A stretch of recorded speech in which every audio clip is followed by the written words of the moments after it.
Romanos capítulos 3, del 19 al 28. Pero sabemos que todo lo que la ley dice, lo dice a los que están bajo la ley, para que toda boca se cierre y todo el mundo quede bajo el juicio de Dios. Ya que por las obras de la ley ningún ser humano será justificado delante de él, porque por medio de la ley es el conocimiento del pecado. Pero ahora, aparte de la ley, se ha manifestado la justicia de Dios, testificada por la ley y por los profetas. La justicia de Dios por medio de la fe en Jesucristo, para todos los que creen en Él. Porque no hay diferencia, por cuanto todos pecaron y están destituidos de la gloria de Dios, siendo justificados gratuitamente por su gracia, mediante la redención que es en Cristo Jesús, a quien Dios puso como propiciación por medio de la fe en su sangre, para manifestar su justicia, a causa de haber pasado por alto en su paciencia los pecados pasados, con la mira de manifestar en este tiempo su justicia, a fin de que Él sea el justo y el que justifica al que es de la fe de Jesús. ¿Dónde pues está la jactancia? Queda excluida. ¿Por cuál ley? ¿Por la de las obras? No, sino por la ley de la fe.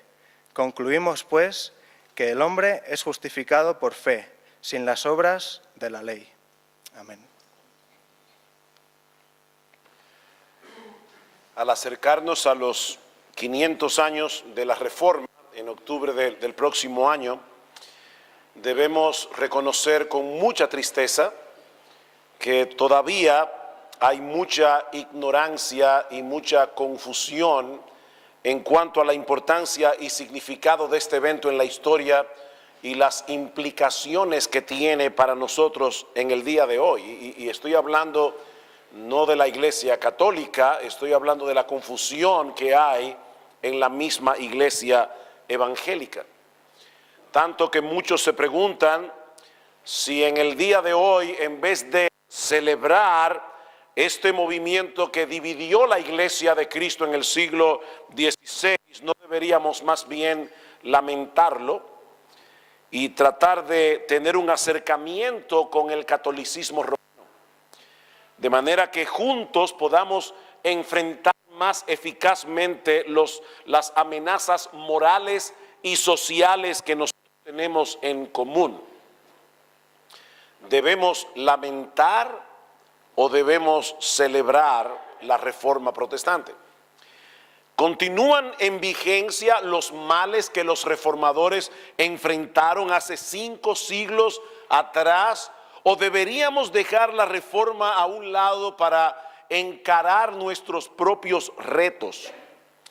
Eso fue lo que comenzamos a considerar en el mensaje anterior, y veíamos que las doctrinas esenciales que los reformadores defendieron en el siglo XVI son atemporales, porque constituyen el meollo, la esencia, la médula del verdadero cristianismo.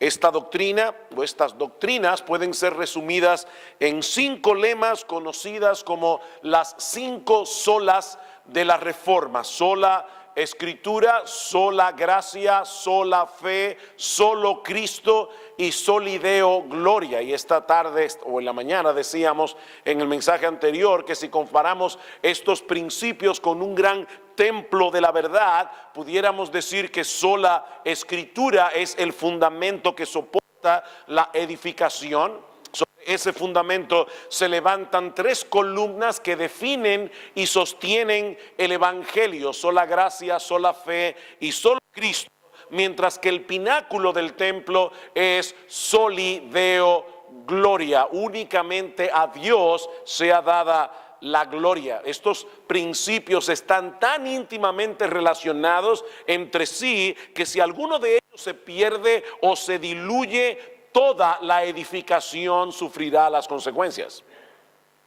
En el mensaje de esta mañana nos concentramos en la primera de las solas, sola Escritura, y contemplamos su contexto histórico, su significado y sus implicaciones, o algunas de las implicaciones. En la tarde de hoy queremos enfocar todas las demás, comenzando por estas 3 columnas que sostienen y definen el Evangelio, sola gracia, sola fe y solo Cristo. Años antes de que Lutero clavara las famosas tesis que dieron inicio a la Reforma, y siendo todavía Lutero un monje católico hecho y derecho, él enseñaba en su clase de Biblia en Wittenberg que la salvación era por gracia y no por causa de nuestros méritos. Y nadie se alarmó porque Lutero enseñara eso. Porque esa era y sigue siendo la teología de la Iglesia Católica Romana. Lo fue durante la Edad Media, continúa siendo el estándar del catolicismo romano en el día de hoy. Mis hermanos, la Iglesia Católica Romana siempre ha enseñado que la salvación solo se puede obtener por la gracia de Dios. ¿En qué se diferencian entonces de los reformadores y de nosotros los herederos de la Reforma?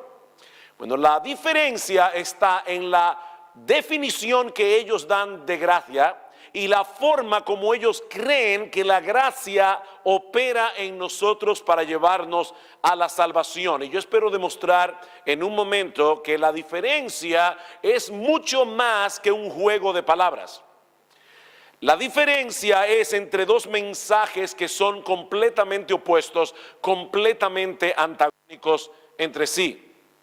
La Iglesia Católica Romana enseña que la gracia es algo que Dios le da a aquellos que se preparan adecuadamente para recibirla a través de los sacramentos, comenzando con el bautismo, y que nos capacita para ser cada vez más santos y cada vez más justos delante de Dios. Cuando el creyente hace uso de esa capacidad que Dios le da por gracia, entonces puede llegar a ser lo suficientemente santo y lo suficientemente justo como para poder estar en la presencia de Dios. Sin ánimo de ser irrespetuoso, un teólogo comparaba esta noción de la gracia católico-romana con una lata de Red Bull. ¿Se conoce esa bebida aquí?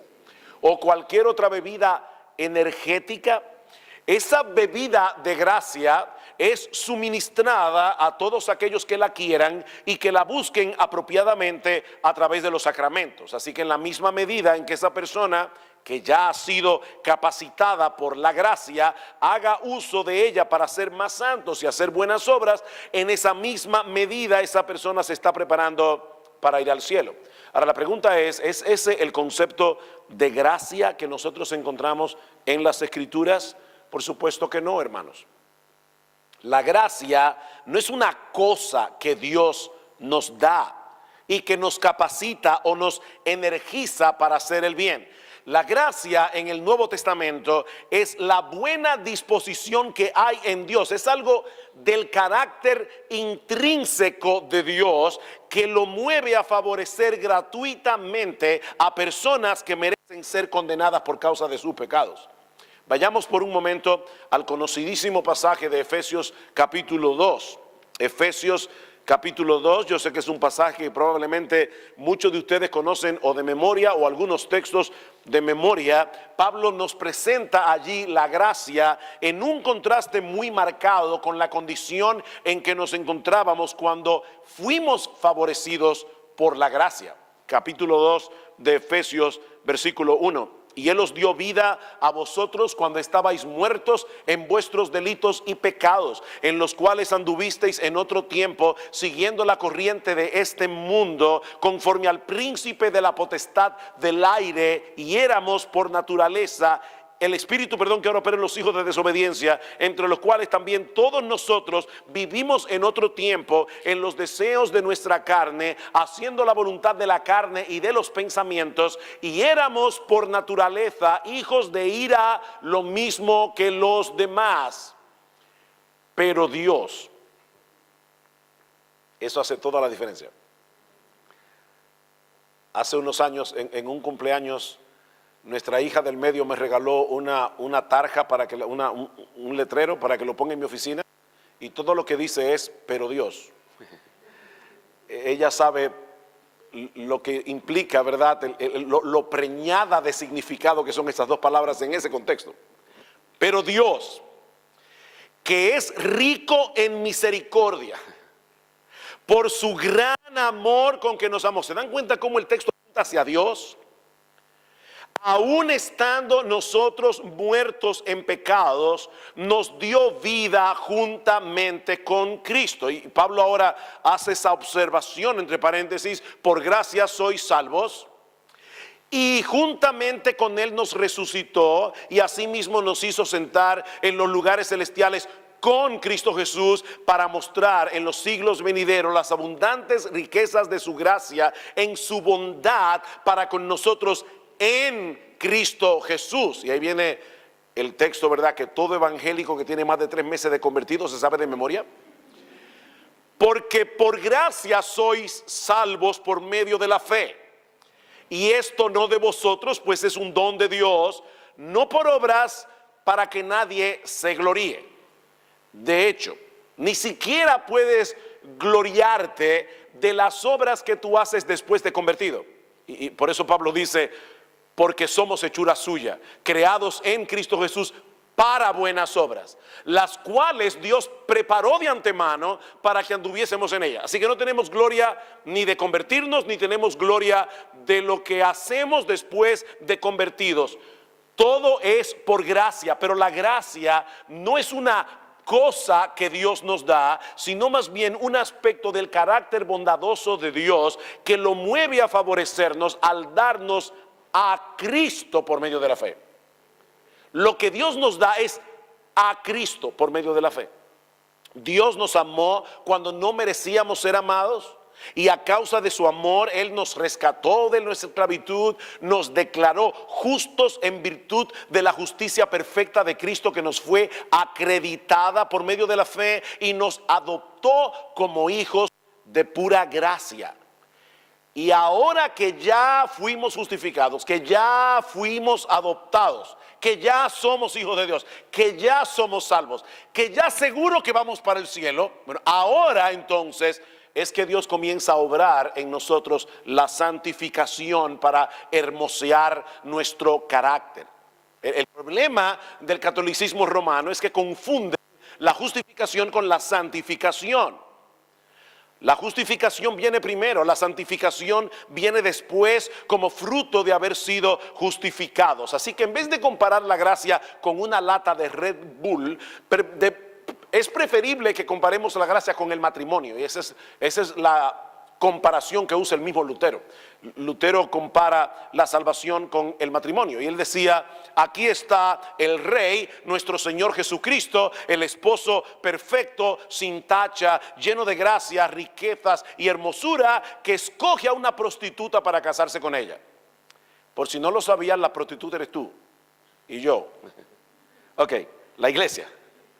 Y el día de la boda, un extraordinario intercambio ocurre. Mientras el rey asume toda la vergüenza y todas las deudas de su esposa, a ella se le concede todas sus riquezas y el estatus real de una reina. Y aunque a partir de ese momento ella no siempre se comportará como debería comportarse una reina, muchas veces, eso es lo que ella es. En virtud de haberse casado con el rey, su estatus se le concede en el mismo momento en que ella es unida a Cristo. Por supuesto, en la medida que esta mujer viva junto al rey y se sienta segura de su amor, su comportamiento irá cambiando gradualmente conforme al comportamiento de una persona de la realeza. Pero ella nunca llegará a ser más reina de lo que ella llegó a ser el día de su boda. Ella nunca será más reina. Por lo tanto, decía Lutero, los pecadores no son amados porque son atractivos, ellos son atractivos porque ya fueron amados. Ese es el mensaje del Evangelio. Y es el mensaje, mis amados hermanos, que nosotros necesitamos predicarle a nuestras almas todos los días, una y otra vez, porque ese mensaje es absolutamente contrario a la intuición de nuestro corazón. Mis hermanos amados, hasta que nosotros lleguemos a la presencia del Señor, nosotros vamos a tener una lucha interior, vamos a tener un conflicto entre nuestra teología intelectual y nuestra teología emocional. Es un problema que enfrentamos todos los creyentes. Y yo lo digo porque yo experimento esa misma lucha. Yo predico el Evangelio. Hay una lucha en mi propio corazón entre lo que yo sé y cómo yo me siento. Nosotros sabemos intelectualmente que somos salvos por la justicia de Cristo, no por la nuestra. En ese sentido, mis hermanos, la salvación es por obras, pero no por las tuyas, sino por la de Él. ¿Okay? Es por su justicia que fue puesta en nuestra cuenta, pero emocionalmente hablando, muchas veces nos sentiremos más amados y más aceptados por Dios dependiendo de cómo nos comportemos. O eso solamente me pasa a mí. Y es en esos momentos cuando tendremos que aferrarnos de nuevo con todas nuestras fuerzas a la sola gracia y recordarnos a nosotros mismos que el favor de Dios depende enteramente, únicamente de su amor soberano y de la justicia de Cristo, no de la nuestra. ¿Y cuál es el medio a través del cual podemos apropiarnos de esa justicia, de la justicia de nuestro Salvador? Eso nos lleva a la tercera de las solas, sola fe. Precisamente porque la salvación es por gracia, es decir, debido al favor inmerecido de Dios, tenía que ser por medio de la fe. Hermanos, hay tres virtudes cardinales en el Nuevo Testamento: el amor, la fe y la esperanza. De esas virtudes, ¿cuál es la mayor? El amor. Sin embargo, no somos salvos por amar, somos salvos por creer. ¿Por qué la salvación tenía que ser por medio de la fe y no por medio del amor? Bueno, la razón es que la fe es el único acto del hombre que no es una obra. Tenía que ser por fe para que fuera por gracia y no fuera por obras. Es por eso que en la carta a los Romanos, Pablo contrasta las obras y la gracia como dos cosas que son completamente antagónicas entre sí, para llevarnos a la conclusión de que la salvación tenía que ser por fe, por medio de la fe, para que pudiera ser por gracia. Tenía que ser por medio de la fe. Citando el caso de Abraham en Génesis capítulo 15, dice Pablo en el capítulo 4 de Romanos, porque ¿qué dice la Escritura? Creyó Abraham a Dios y le fue contado por justicia, le fue imputado, le fue considerado como justicia. Pero al que obra no se le cuenta el salario como gracia, sino como deuda. Cuando a ti te dan un cheque al final del mes, la compañía para la que tú trabajas no es un regalo de gracia, tú te lo ganaste con tu trabajo. La compañía te debe ese dinero, te debe ese salario. Pero Pablo está diciendo aquí, al que no obra, no se le cuenta al que obra, no se le cuenta el salario como gracia, sino como deuda. Más, al que no obra, sino cree en aquel que justifica al impío, su fe le es contada por justicia. Y esa es la sorprendente noticia del Evangelio, que Dios declara justo al pecador siendo todavía un impío. Dios justifica al impío cuando ese impío descansa enteramente por la fe en la persona y la obra de nuestro Señor Jesucristo. Vayan conmigo unos capítulos más atrás en la carta a los Romanos, Romanos capítulo 1, al texto que el Señor usó para abrir el entendimiento de Lutero con respecto al Evangelio. Romanos capítulo 1, versículo 16, otro texto que si tú eres evangélico de por lo menos un año, debes sabértelo de memoria. Porque no me avergüenzo del Evangelio, porque es poder de Dios para salvación a todo aquel que crea, al judío primeramente y también al griego. Porque en el Evangelio la justicia de Dios se revela por fe y para fe, como está escrito, mas el justo por la fe vivirá. Martín Lutero comenzó a enseñar Biblia en la Universidad de Wittenberg en el 1512, cuando tenía 26 años de edad. Y este pasaje vino a ser como un acertijo para él. Porque en su concepción católico-romana, la palabra justicia apuntaba hacia el carácter justo de Dios que lo lleva a castigar a todo aquel que es injusto. Y la pregunta de Pablo era, ¿cómo es posible que, la pregunta de Lutero, perdón, es cómo es posible que Pablo en este pasaje de Romanos conecte el Evangelio, que es una buena noticia, con la justicia de Dios? ¿Cómo puede ser una buena noticia el hecho de que Dios es perfectamente justo? ¿Cómo puede ser una buena noticia que algún día todos nosotros compareceremos al tribunal de Dios y que Él le pagará a cada uno conforme a sus obras, cuando todos nosotros hemos pecado un montón de veces y lo único que merecemos del justo Dios es ser arrojados por siempre en las llamas del infierno? Y ahora Lutero dice en su biografía: yo meditaba día y noche en estas palabras, hasta que al fin, por la misericordia de Dios, puse atención a su contexto, porque en el Evangelio la justicia de Dios se revela por fe y para fe, como está escrito, mas el justo por la fe vivirá. Y es entonces cuando Lutero se da cuenta de que la justicia de la que habla Pablo en Romanos capítulo 1 no es ese atributo de Dios que lo lleva a castigar con justicia el pecado, sino la justicia que Él imputa, la justicia que Él pone en nuestra cuenta por medio de la fe, únicamente por medio de la fe. Y eso es lo que Pablo continúa enseñando en toda la carta a los romanos, y es la enseñanza que permea todo el Nuevo Testamento. Nosotros somos declarados justos en la presencia de Dios, no por hacer, sino por creer, cuando se nos acredita la justicia perfecta de Cristo por medio de la fe. De manera, mi hermano, que la justicia que nos salva es completamente ajena a nosotros. Es ajena a nosotros. Es la justicia de Cristo que es puesta en nuestra cuenta cuando nosotros ponemos toda nuestra confianza en Él. Dios justifica al impío por medio de la fe, cuando depende enteramente de Cristo. El texto que leyó Mateo al principio dice en Romanos capítulo 3 versículo 27, ¿dónde pues está la jactancia?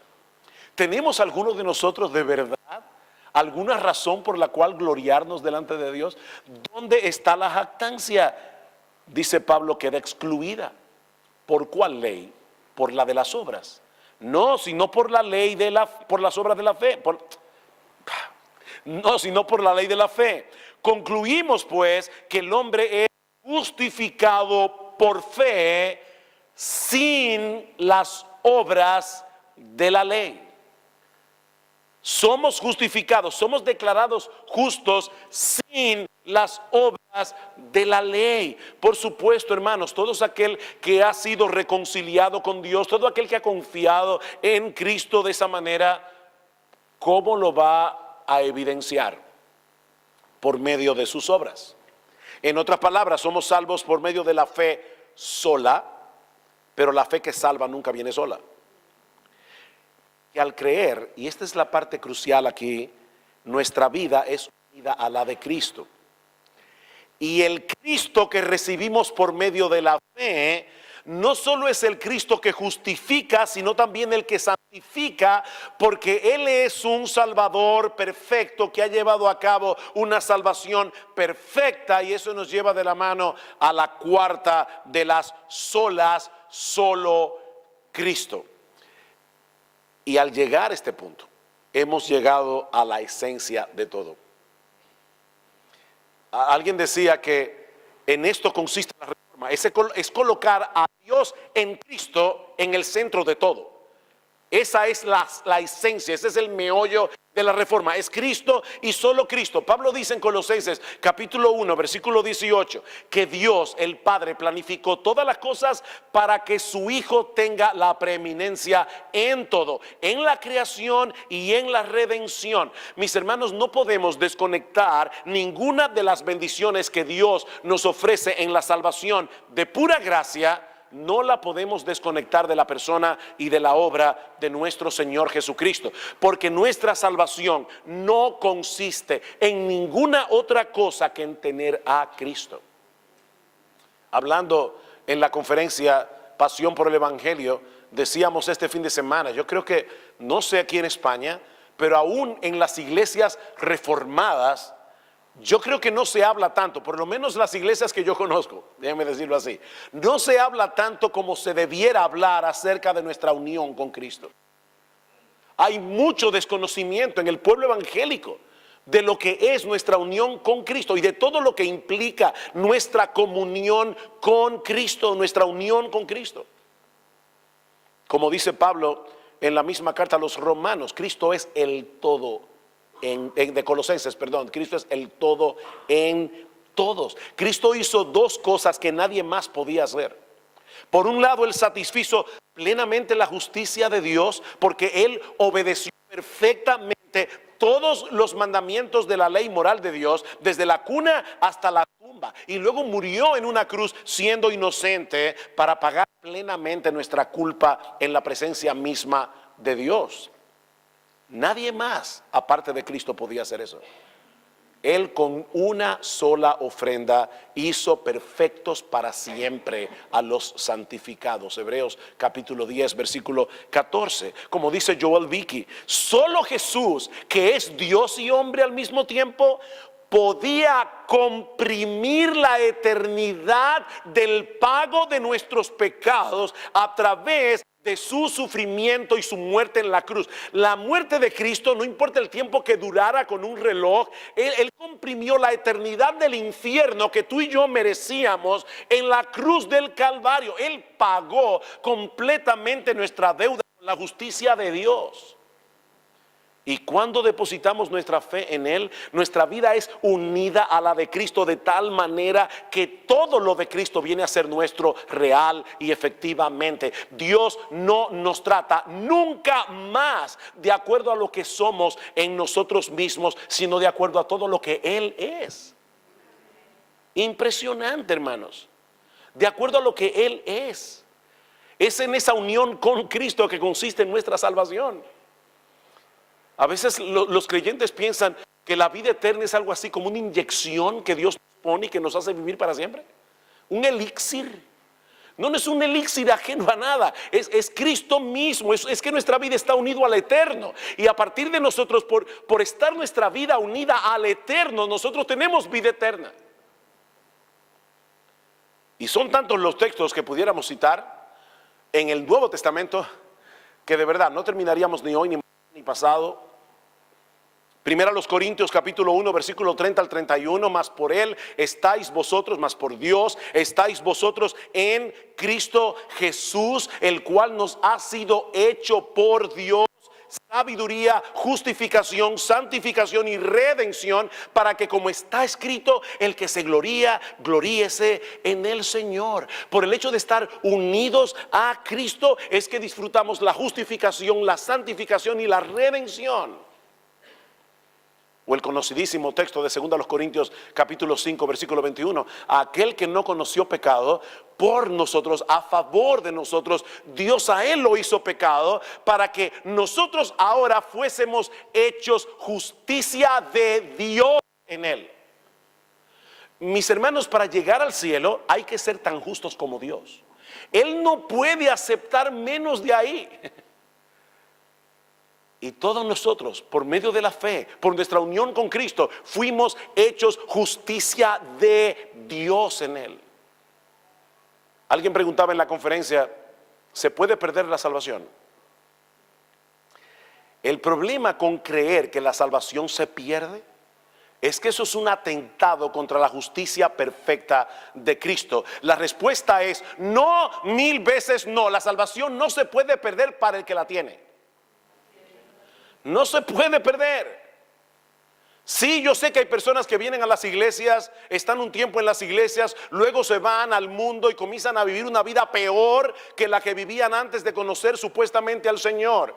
¿Cuál fue el problema de esas personas? ¿Se descarriaron? No, nunca estuvieron en el carril.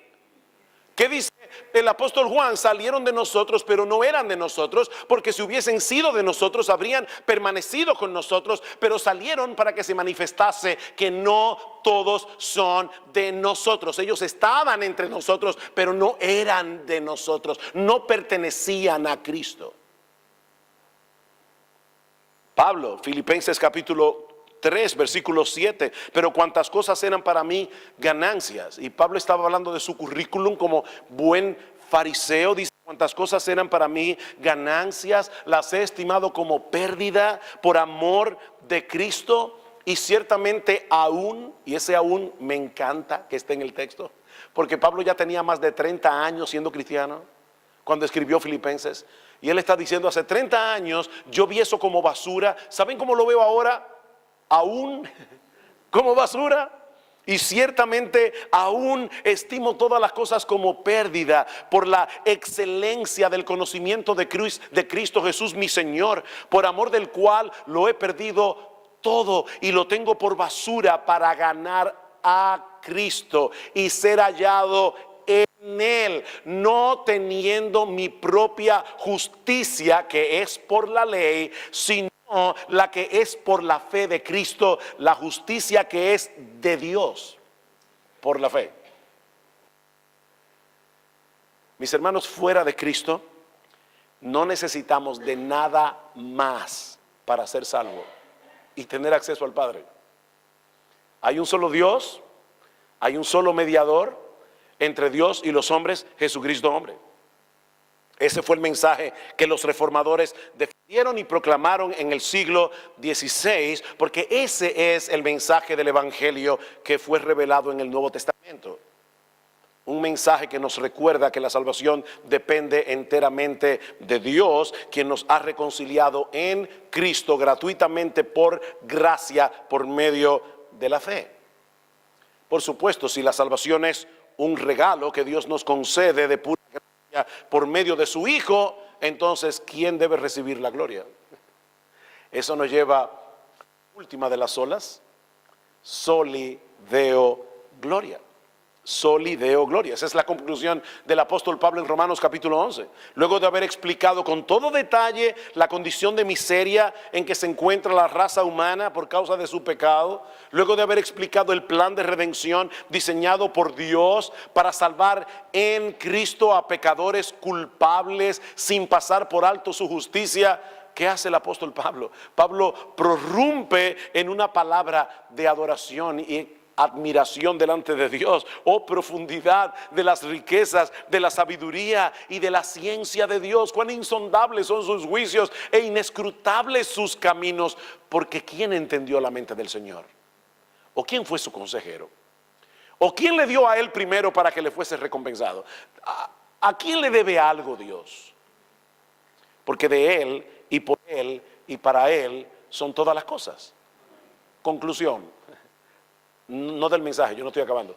Conclusión del texto: a Él sea la gloria por los siglos, amén. Todo procede de Él, todo fue hecho por Él, todo fue hecho para Él. La única conclusión lógica que podemos derivar de esta declaración es que nuestro Dios es el único que merece toda la gloria.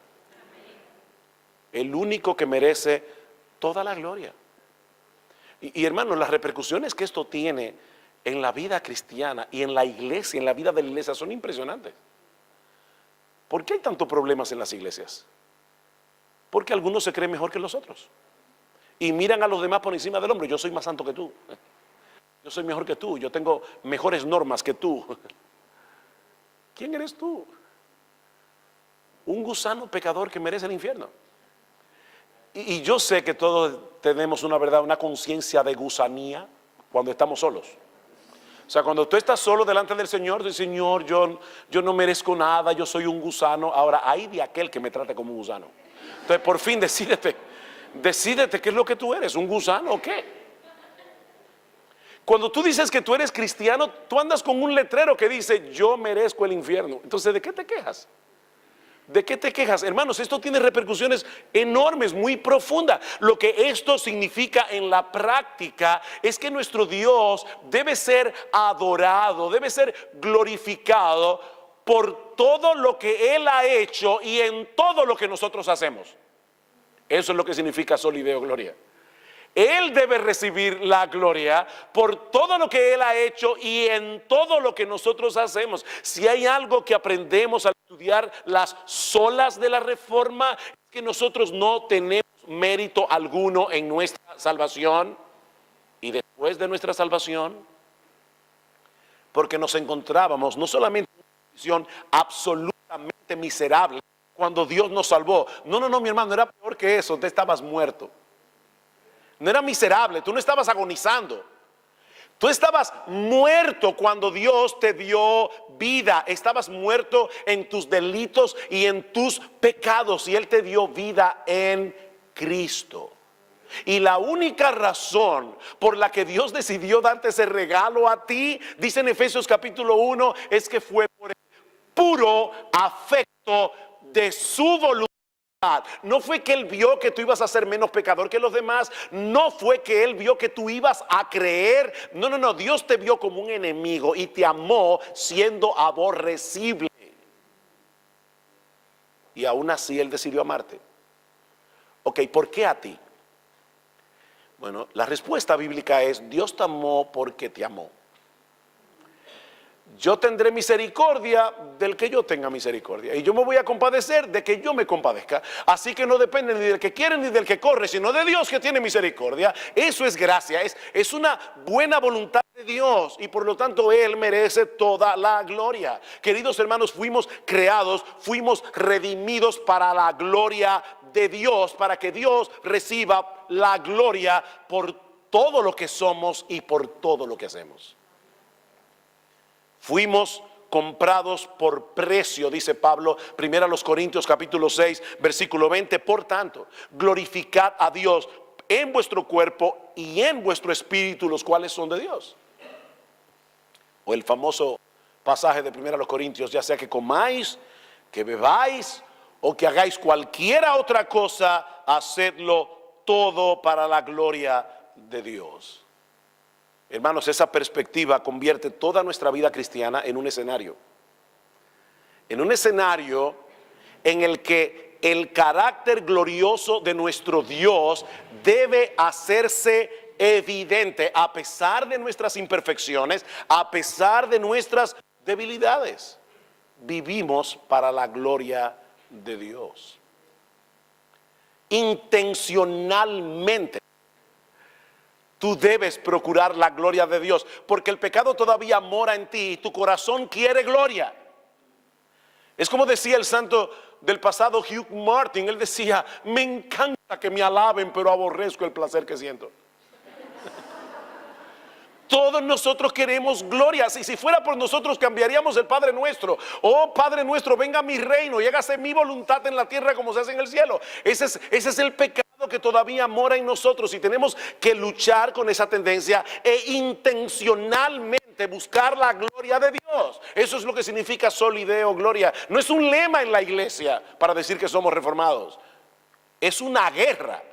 Soli Deo Gloria es una declaración de guerra. Es una declaración de guerra contra ti, contra mí, contra nuestro corazón, que se rebela contra eso. Yo quiero la gloria para mí, no para Dios. Y tenemos que estar continuamente orando por causa de nuestro orgullo. ¿O tú ya no luchas con el orgullo?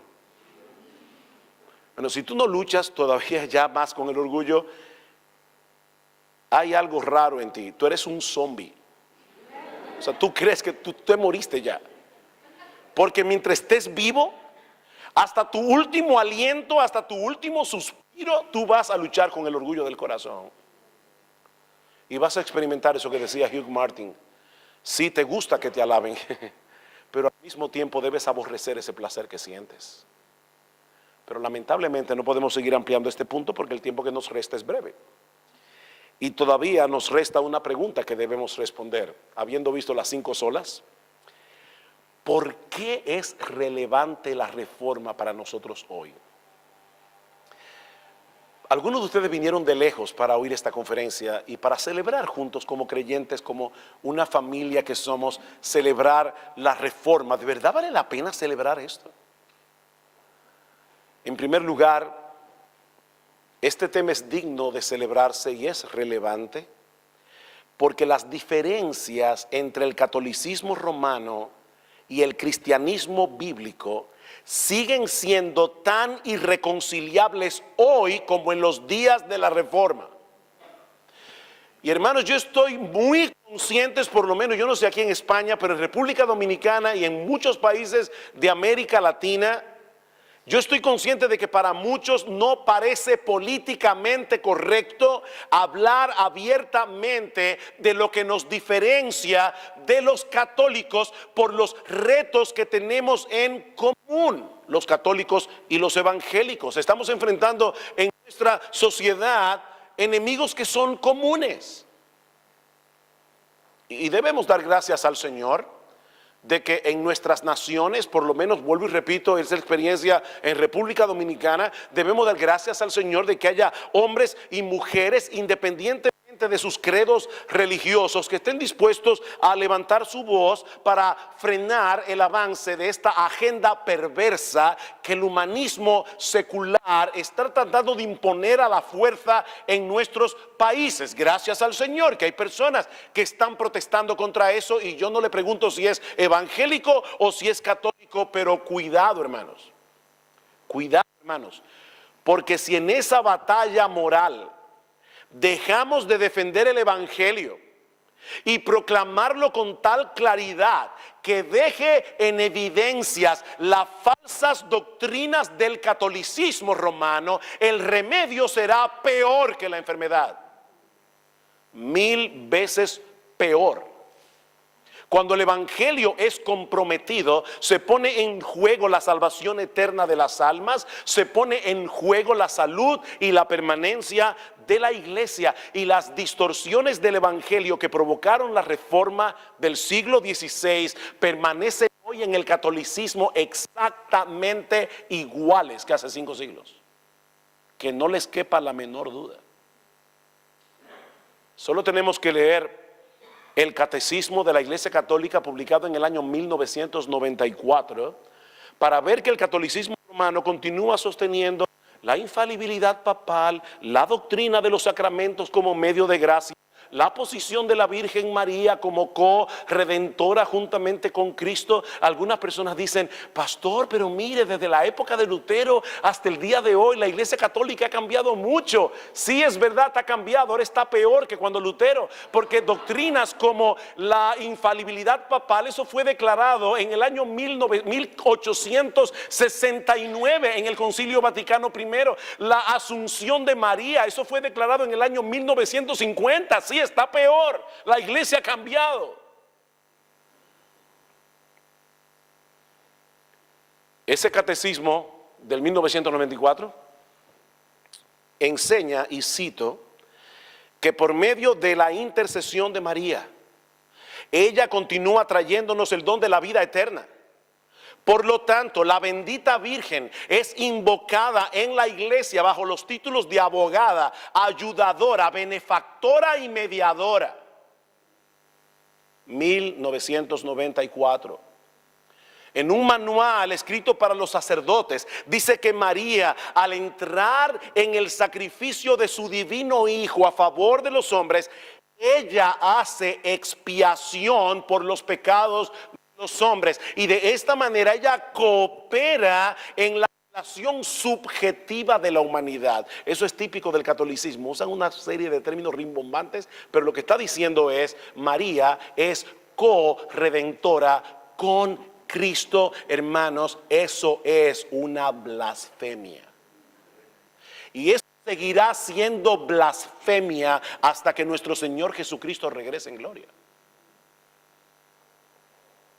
La Iglesia Católica Romana continúa aceptando las declaraciones del Concilio de Trento, que no fue más que una reacción a la reforma. El Concilio de Trento se opuso clara y abiertamente a la doctrina bíblica de la justificación por la fe. Escuchen el canon 9 del Concilio de Trento. Si alguno dijere que el pecador se justifica por la fe sola, entendiendo que no se requiere otra cosa alguna que coopere a conseguir la gracia de la justificación, y que de ningún modo, si alguien dijera que de ningún modo es necesario que se prepare y disponga con el movimiento de su voluntad para recibir la justificación, que sea anatema.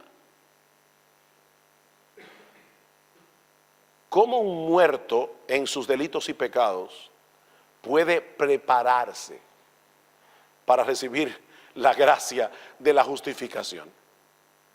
¿Cómo puede un muerto en sus delitos y pecados dar ese paso para abrazar a Cristo por la fe, a menos que Dios no los regenere primero? Él os dio vida cuando estabais muertos.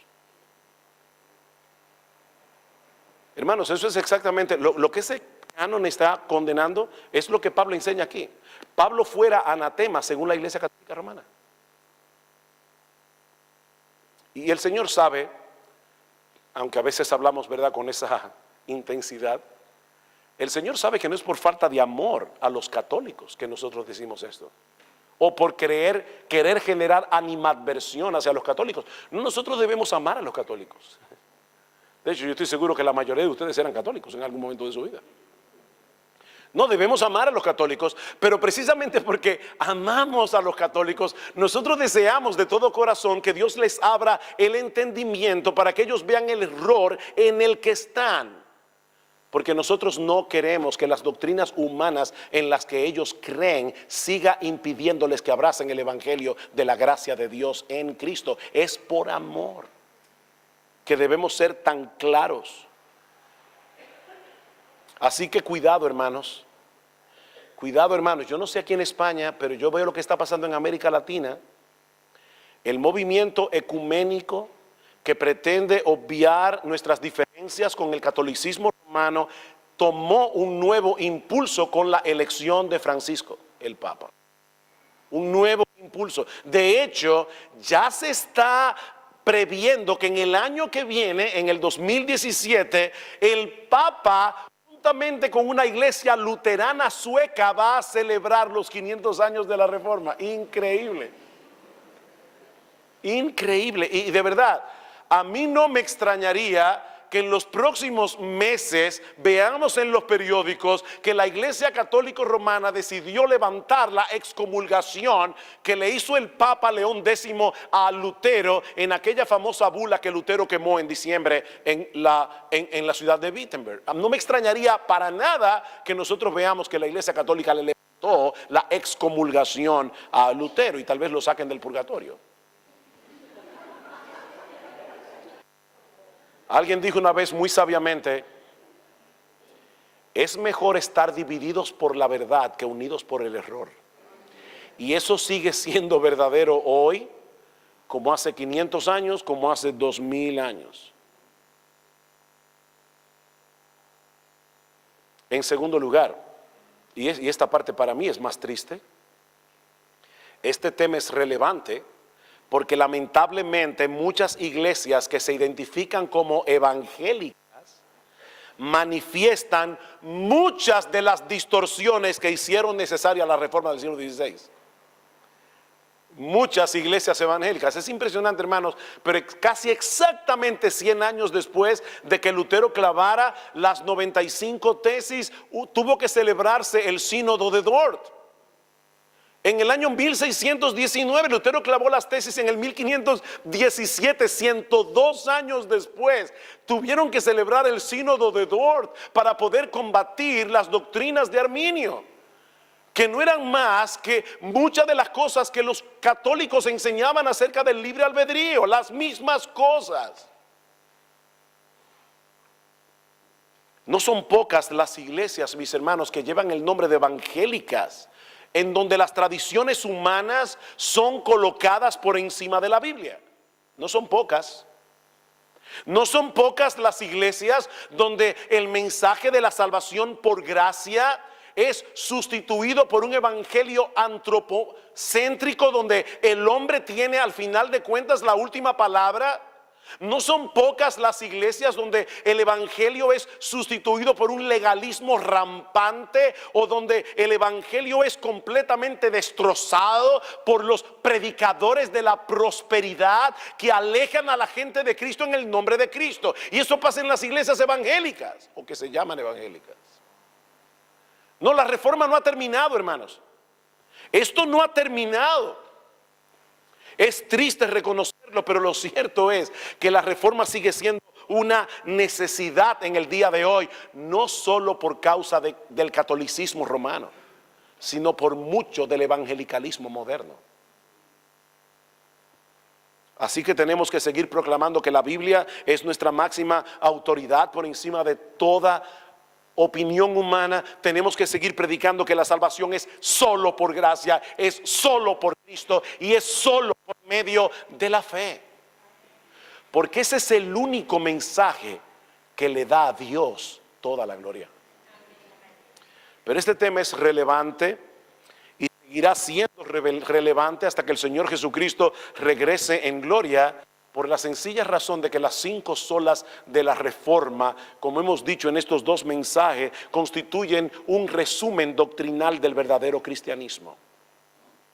Esto es el cristianismo. Como hemos dicho ya, los reformadores del siglo XVI no trataron de crear una nueva religión, una nueva iglesia. Ellos más bien trataron de regresar a la pureza del cristianismo bíblico. Es por eso que los herederos de la reforma no seguimos ciegamente a Lutero, no seguimos ciegamente a Calvino, no seguimos ciegamente a ninguno de los reformadores, más bien seguimos el ejemplo que ellos nos dejaron para regresar a las Escrituras.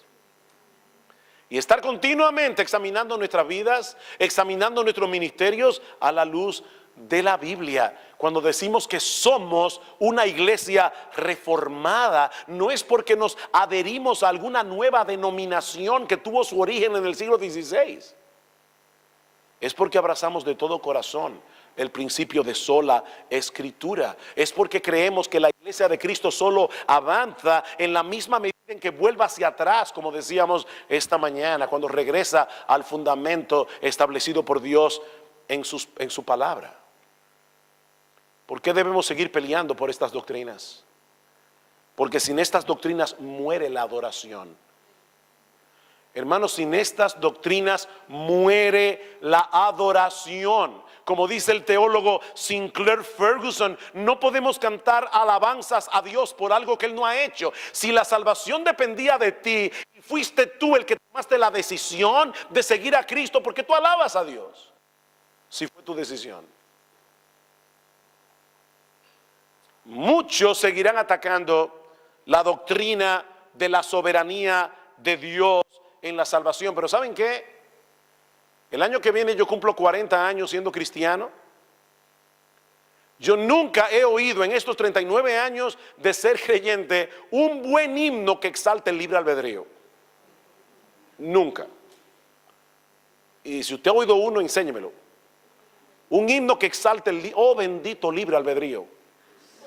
A ti te doy las gracias por mi salvación. Pero sí hemos oído un montón de himnos que exaltan la libre gracia de Dios en Cristo, de la cual somos hechos partícipes por medio de la fe. Aunque sea siempre fiel, aunque llore sin cesar, del pecado no podré justificación lograr. Solo en ti, teniendo fe, deuda tal podré pagar. Cuando haya de morir y al instante de expirar, cuando vaya a responder en tu augusto tribunal, sé mi escondedero fiel, roca de la eternidad. O como dice ese precioso himno de Isaac Watts, cuán solemne y dulce aquel lugar donde mora Cristo, el Señor allí de sus manjares, Él despliega lo mejor, banquete rico, el corazón admirado clama a ti, ¿por qué, Señor? ¿Por qué será que me invitaste a mí? ¿Por qué me hiciste oír tu voz y entrar y ver tu bondad? Miles de hambre mueren ya rehusando tu verdad, porque el mismo amor que el manjar sirvió dulcemente a entrar me llevó, si no, en mi pecado aún habría estado yo. El mismo amor que sirvió el manjar, el mismo amor nos atrajo con cuerdas de amor. Mis hermanos, sin estas doctrinas no hay adoración. Sin estas doctrinas muere la santidad. Sin estas doctrinas muere la santidad, porque es el amor de Dios en Cristo y la seguridad que tenemos en Cristo, el combustible que nosotros necesitamos, el combustible que nos mueve para vivir agradándole a Él en todo. Es el amor de Cristo el que nos constriñe, el que nos mueve, el que nos presiona, pensando esto, que si uno murió por todos, luego todos murieron y por todos murió, para que los que viven ya no vivan para sí, sino para aquel que murió y resucitó por ellos. Son estas benditas doctrinas las que te impulsan a vivir para Dios con gratitud. Sin estas doctrinas muere el gozo. Sin estas doctrinas muere el gozo, porque el evangelio deja de ser buenas noticias para convertirse en un buen entrenamiento para la vida. Y no olviden lo que decíamos hace un rato, todos nosotros tenemos una lucha en nuestro corazón entre nuestra teología intelectual y nuestra teología emocional. Y es únicamente cuando nosotros podemos agarrarnos de Cristo en medio de esa lucha, recordando que la aceptación de Dios, el favor de Dios, el amor de Dios no depende de mí, depende de Jesús. Es en esos momentos cuando podemos levantar las rodillas caídas y las manos paralizadas y hacer sendas derechas para nuestros pies, para poder seguir corriendo otra vez la carrera con los ojos puestos en Jesús. Sin estas doctrinas muere el gozo. Sin estas doctrinas muere la iglesia. Hermanos, tarde o temprano, sin estas doctrinas muere la iglesia. Y sin estas doctrinas muere el cristianismo. Oh, mis hermanos, el mensaje del evangelio nunca ha sido popular y nunca lo será. Y la razón por la que el evangelio nunca ha sido popular y nunca lo será es porque el verdadero evangelio le quita al hombre toda la gloria y se la da únicamente a Dios. Eso nunca será popular. Nunca seremos aceptados por el mundo por predicar esto. Oh, que el Señor nos ayude a seguir siendo fieles a Él sin importar el precio que tengamos que pagar por ello en los años venideros, no solamente por proclamar estas verdades con nuestros labios, sino por estar dispuestos a vivir a la luz de las implicaciones de estas verdades como individuos y como iglesias. Que el Señor tenga misericordia y que el Señor siga bendiciendo sobreabundantemente su iglesia aquí en España. Vamos a orar. Oh Padre bendito, nosotros de nuevo queremos darte gracias a ti. Como decía nuestro hermano Luis al principio de esta conferencia, tú eres el Dios de la historia. Lutero, Calvino, Zwinglio, Melanchthon, Bucero no aparecieron en la historia porque sí. Ellos estaban allí porque tú los pusiste allí. Porque tú habrías de cumplir tu promesa de que las puertas del Hades no prevalecerían contra tu iglesia. Oh Señor, el mundo puede gritar contra nosotros, puede perseguirnos, puede quitarnos la vida. Pero hasta que nuestro Señor Jesucristo regrese en gloria, habrá pueblo tuyo en la tierra, predicando este mismo evangelio. Alabamos tu nombre, Señor, y exaltamos únicamente al bendito Cordero que murió por nuestros pecados, a Cristo nuestro Señor, en cuyo nombre pedimos todas estas cosas. Amén y amén.